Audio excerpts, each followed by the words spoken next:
He told me to stay home. He said the ceremony was small, just faculty and a few close friends, and that I would be bored. I asked why my name wasn't on the invitation. He looked at me the way you look at a child who has asked something embarrassing in public, and then he said, "Because I didn't put it there." I left the apartment that afternoon and sat in my car in the parking lot of the Walgreens 2 blocks away and cried until my face hurt. That was 11 years ago. I was 26. His name was Griffin, and he was at that point 2 months away from graduating from the University of Michigan Law School. I had been working double shifts at the Applebee's on Washtenaw Avenue for 3 years to make sure he got there. I want to be careful here because I don't want to sound like I'm listing receipts. But I also think you need to understand what the years before that parking lot actually looked like, because otherwise, nothing that comes after makes any sense. We met when I was 22 and he was 24. He was finishing his undergrad and I had already been waitressing for 2 years, saving money, telling myself I'd figure out what came next eventually. Griffin was charming in that particular way that certain men are charming, the kind where you don't notice how much of the conversation is about them until much later. He talked about law school the way some people talk about destiny. It wasn't ambition exactly.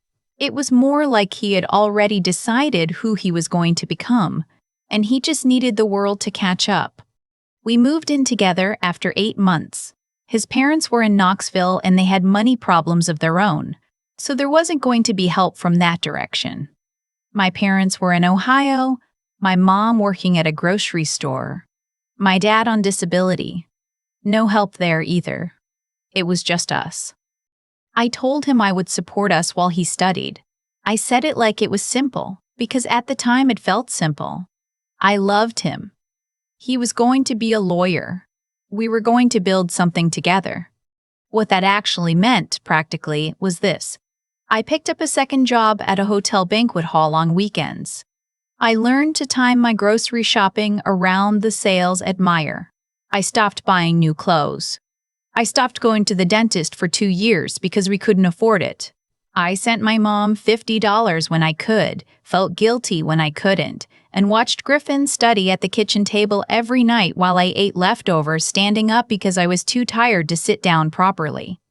He passed the bar exam on his first try. I made his favorite dinner that night, lemon chicken, roasted potatoes, and he was happy in a way I hadn't seen him be in months. I was happy too. I thought, this is it. This is where things start. What actually started was the distance. It happened slowly enough that I kept explaining it away. He got a position at a mid-sized firm in Detroit, the kind of place with a marble lobby and a dress code. He started coming home later. He started talking differently. Not the words exactly, but the rhythm of it, like he was always at least half in a conversation I wasn't part of. He mentioned a colleague named Ashworth, a client named Baymont, a fundraiser at the Detroit Athletic Club. These were not people or places from the world I knew. I asked him once, maybe 6 months into the job, if I could come to a firm event, a holiday party. He went quiet for a moment and then he said they were really more of a professional networking situation, and he didn't think I'd enjoy it. I said I wouldn't mind. He said he thought it would just be easier if I didn't.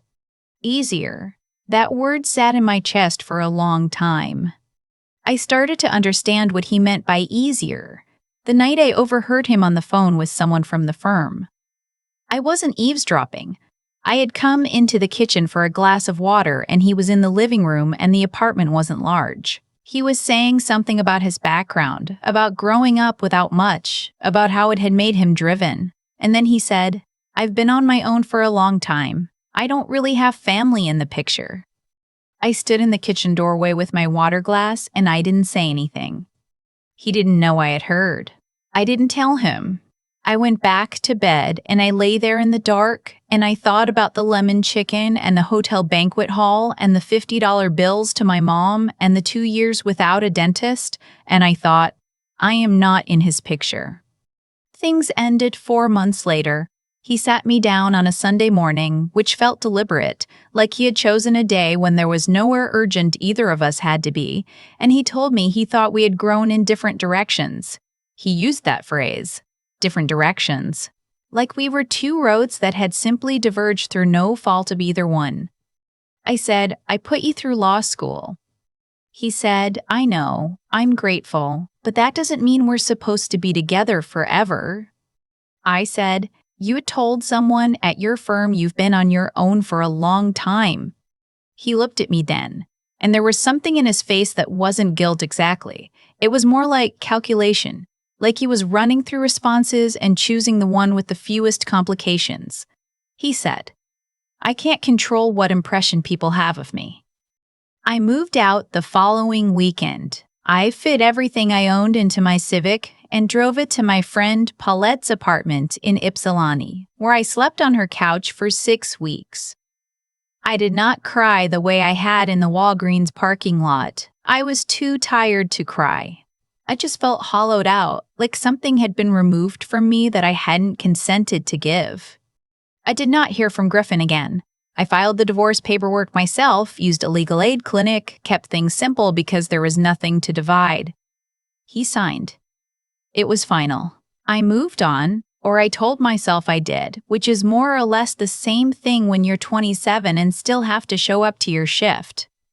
The years after that were mine, in a way the previous ones hadn't been.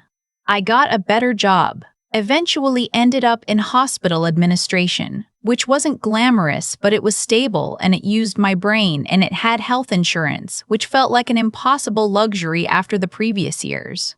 I made friends. I adopted a cat named Biscuit who turned out to be the most emotionally consistent relationship I'd had in a decade. I dated occasionally. Nothing serious. I was okay. Not happy exactly, but okay. Which felt like enough. I did not think about Griffin often. When I did, it was the way you think about a bad winter. Something you survived. Something that shaped you. Something you would prefer not to repeat. And then, 8 years after I drove my Civic to Paulette's couch, I got a LinkedIn notification. It was from someone I didn't recognize, a woman named Deborah who listed herself as an event planner in Birmingham, Michigan. The message said, Hi, I'm reaching out because I came across your profile while helping plan an event for the Calloway family. Griffin Calloway mentioned his first wife passed away several years ago, but your name appeared in some older public records that matched, and I wanted to reach out privately before I made any assumptions. Please feel free to ignore this if I've gotten the wrong person. I read the message 3 times. Griffin Calloway. He had been going by his mother's maiden name. I hadn't known that. His first wife passed away several years ago. I sat with that sentence for a long time. I was, at the time, extremely alive. I was sitting in my kitchen in my apartment in Ann Arbor. Biscuit was on the counter, which I had told him not to do. I was drinking coffee. I was alive. He had told people I was dead. I understood immediately why he had done it. A divorce, even a quiet one, left a paper trail. It raised questions. It implied a history that he had apparently worked very hard to erase. But a dead wife was sympathetic. A dead wife was a tragedy that made you look like a man who had suffered and persevered. A dead wife didn't have a LinkedIn profile or a job in hospital administration or a cat named Biscuit. I wrote back to Deborah and told her she had the right person. I told her I was not dead. I thanked her for reaching out. I kept my tone calm because I didn't want to scare her off, and because I genuinely did not yet know what I was going to do with this information, and I needed time to think. She wrote back within an hour. She said she was so sorry that she didn't know what to say, that she had been planning the engagement party for Griffin and his fiancée, a woman named Sutton, whose father was a prominent developer in the Birmingham area, and that the guest list included several of the father's business partners and a few local politicians, and that this was all very delicate. I asked her, when is the wedding? She said, 6 weeks. I want to be honest about what I felt in that moment, because I think it matters. It wasn't rage exactly. It wasn't even hurt, or not primarily. What I felt was something closer to clarity, like a light had been turned on in a room I had been navigating in the dark for years, and I could finally see all the furniture. He had built a life on a lie that had me at its center, and he had never once considered that I might still be here, that I might find out that the dead don't always stay quiet. I called Paulette. She had been my witness at the legal aid clinic all those years ago. She had signed the paperwork. She said, when I told her, "Oh, he did not," and then, "Okay, what are we doing?" I told her I needed the divorce decree. She said she still had a copy in a binder from when we filed. I said I needed her to scan it and send it to me. She did, within the hour. I also went to the county clerk's office website and requested a certified copy of the marriage certificate, the original one from when we got married at the Ann Arbor City Hall on a Thursday afternoon in October 9 years earlier. I paid the $18 fee. It arrived 9 days later in a manila envelope. I thought carefully about what to do next. I thought about showing up at the wedding. I thought about calling Griffin directly. I thought about all of it, and I kept coming back to the same conclusion. I didn't want a scene. I didn't want to be the woman who crashed the wedding and screamed in the parking lot. I had spent too many years being the person who stayed quiet and took up as little space as possible. I wasn't interested in trading one kind of erasure for another. What I wanted was for the truth to exist in the places where it mattered most, and to exist there before the wedding, not after, because after would mean he had already gotten what he wanted and the consequences would be softer and easier for him to manage. So 3 weeks before the wedding, I sat down and I wrote 4 letters. The first was to the senior partner at Griffin's firm. I found the name easily enough. It was on the firm's website. I stated that I was Griffin Calloway's legal ex-wife, that our marriage and divorce were a matter of public record, and that I had recently become aware that he had represented himself to colleagues and clients as a widower. I attached the marriage certificate and the divorce decree. I did not ask for anything. I simply said, "I thought you should know." The second letter went to Sutton's father. I found his company's website, found the contact information for his office, addressed the letter to him personally. I said the same things. I attached the same documents. I told him that I bore no ill will toward his daughter, that she appeared to be as much a victim of this deception as anyone, and that I believed she deserved to make her own choices with accurate information. The third letter I sent directly to Sutton, care of the planning company that Deborah worked for. I wrote to her differently than I had written to the others. I didn't include legal documents, not in that letter. I just wrote to her as one woman to another, and I said, "There is something you need to know before you marry this man, and I am sorry to be the one to tell you." The fourth letter I sent to the State Bar of Michigan. Misrepresentation of material facts was, as I understood it from my years in the adjacent world of healthcare administration, a matter of professional conduct. I wasn't certain what would come of it, but I thought it deserved to exist. I sent all 4 letters on a Tuesday morning. I used certified mail for the firm and the bar. I went to work afterward and I answered emails and attended a budget meeting and ate a sandwich at my desk, and Biscuit was asleep on my couch at home, and I felt, for the first time in a very long time, like I had taken up exactly the right amount of space. I did not have to wait long. Sutton called me on Thursday. I had included my phone number in her letter. I hadn't expected her to call. I thought she might have someone call on her behalf or not respond at all. But she called herself, and she sounded younger than I expected, and she was very controlled. The kind of controlled that means you are actively holding something together. She asked me if everything in the letter was true. I said yes. She asked if I had documentation. I said I did, and I would send it to her if she gave me an address. She gave me her email. I sent the files while we were still on the phone. She was quiet for a moment, and then she said, "He told me you died in a car accident. He said you were 27. I said, "I'm 37. I'm in very good health." There was another silence. Then she said quietly, almost to herself, "He cried when he talked about you." I didn't know what to say to that, so I said, "I'm sorry. I'm genuinely sorry that he put you in this position." She thanked me. We hung up. I don't know what she said to him or how she said it or whether she said it in person or by phone or in a letter of her own. I don't know the exact sequence of what happened in the days after that. What I know is this. Deborah texted me 9 days before the scheduled wedding date to say that the event had been canceled. She said she couldn't share details but that she wanted me to know. I thanked her. I meant it. I heard through the kind of chain of mutual connections that small cities always produce that the senior partner at Griffin's firm had called him in for a conversation. I heard that the bar complaint had been acknowledged and that an inquiry had been opened. I don't know what became of either of those things. It wasn't my business anymore. I'd put the truth in the room. What the room did with it wasn't mine to control. I do know that Sutton did not marry him. That matters to me, maybe more than anything else. Not because I wanted him to suffer, though I won't pretend I felt nothing when I heard the wedding was off, but because she was 29 years old and she deserved to build her life with someone who didn't have to invent a dead woman to do it.